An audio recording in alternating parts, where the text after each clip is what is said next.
আসসালামু আলাইকুম। প্রধান উপদেষ্টার মালয়েশিয়া সফরে পাঁচ সমঝোতার সম্ভাবনা। বিস্তারিত জানতে সম্পূর্ণ ভিডিওটি মনোযোগ সহকারে দেখুন। তার আগে অবশ্যই আমাদের চ্যানেলটি সাবস্ক্রাইব করে পাশে থাকা বেল বাটনটি অন করে রাখবেন।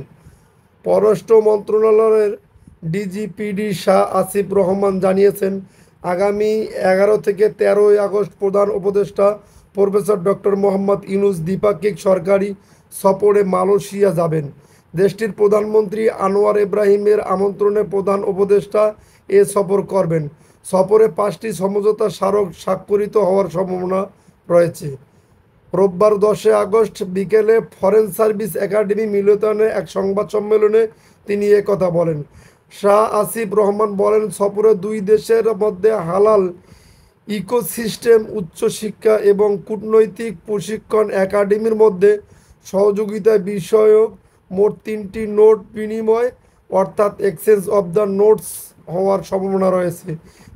দুই দেশের সরকার প্রধান তথা প্রধান উপদেষ্টা ও মালয়েশিয়ার প্রধানমন্ত্রী সমঝোতা স্মারক স্বাক্ষর ও নোট বিনিময় অনুষ্ঠানে উপস্থিত থাকবেন বলে আশা করা যাচ্ছে।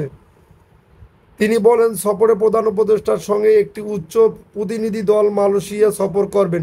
প্রতিনিধি দলে পররাষ্ট্র উপদেষ্টা, প্রবাসী কল্যাণ ও বৈদেশিক কর্মসংস্থান বিষয়ক উপদেষ্টা, বিদ্যুৎ জ্বালানি ও খনিজ সম্পদ বিষয়ক উপদেষ্টা, জাতীয় নিরাপত্তা উপদেষ্টা, বিডিআর চেয়ারম্যান, প্রধান উপদেষ্টার আন্তর্জাতিক বিষয়ক সংক্রান্ত বিশেষ দূত এবং ঊর্ধ্বতন সরকারি কর্মকর্তা অন্তর্ভুক্ত রয়েছেন। সফরের বিষয়ে পররাষ্ট্র মন্ত্রণালয়ের ডিজি জানান, প্রথম দিনে 11 আগস্ট প্রধান উপদেষ্টাকে গার্ড অফ অনারের মাধ্যমে অভ্যর্থনা জানানো হবে। মালয়েশিয়ার স্বরাষ্ট্রমন্ত্রী উপদেষ্টাকে স্বাগত জানাবেন।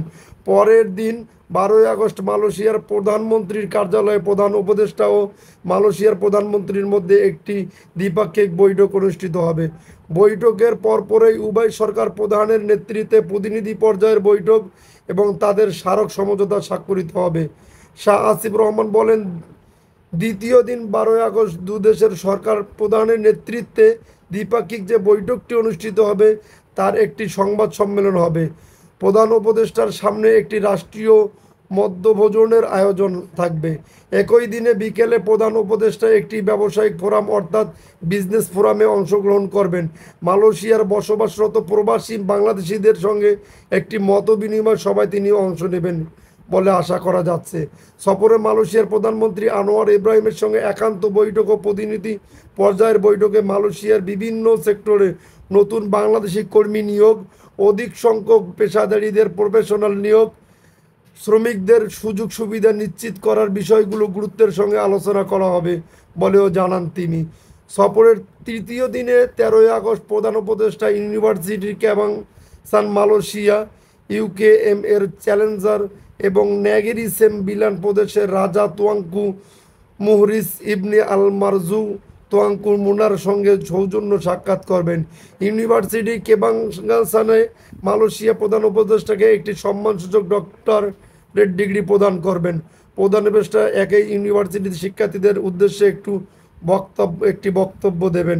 শাহ আসিফ রহমান বলেন, প্রধান উপদেষ্টা মালয়েশিয়া সরকারের সফরকালে বাণিজ্য ও বিনিয়োগ সম্প্রসারণ, জ্বালানি সহযোগিতা, যা হালাল অর্থনীতি, সেমিকন্ডাক্টর শিল্প, কৃষি, শিক্ষা ও জনসংযোগ অর্থাৎ পিপল টু পিপল কন্ডাক্ট সহ বিভিন্ন ক্ষেত্রে অধিকতর সহযোগিতার বিষয়ে আলোচনা হবে। এই সফরে বাংলাদেশে আসিয়ানের সেন্ট্রাল ডায়ালগ পার্টনার হওয়ার এবং region comprehensive economic partnership RCEP agreement যোগদানের অবদানে আবেদন জোরালোভাবে তুলে ধরা হবে এবং রোহিঙ্গাদের প্রত্যাবাসনে মালয়েশিয়া সহ আসিয়ান সদস্য রাষ্ট্রগুলোকে অধিকতর সক্রিয় কার্যকর ভূমিকা রাখার জন্য আহ্বান জানানো হবে। মালয়েশিয়ার সঙ্গে বিদ্যমান দ্বিপাক্ষিক অর্থনৈতিক সম্পর্ক একটি নতুন পর্যায়ে উন্নীত করার ক্ষেত্রে এ সফর গুরুত্বপূর্ণ ভূমিকা রাখবে বলে পররাষ্ট্র মন্ত্রণালয় মনে করে। আমরা আশাবাদী এই সফর দুই প্রীতম দেশের মধ্যে সম্পর্ক পারস্পরিক শ্রদ্ধা ও আস্থা সহযোগিতার ভিত্তিতে আরও দৃঢ় থাকবে। সংবাদ সম্মেলনের প্রধান উপদেষ্টার প্রেস সচিব শফিকুল আলম অন্যান্যরা উপস্থিত ছিলেন। যদি আপনাদের নিউজটি ভালো লেগে থাকে তাহলে আবারও বলছি, অবশ্যই আমাদের চ্যানেলটি সাবস্ক্রাইব করবেন।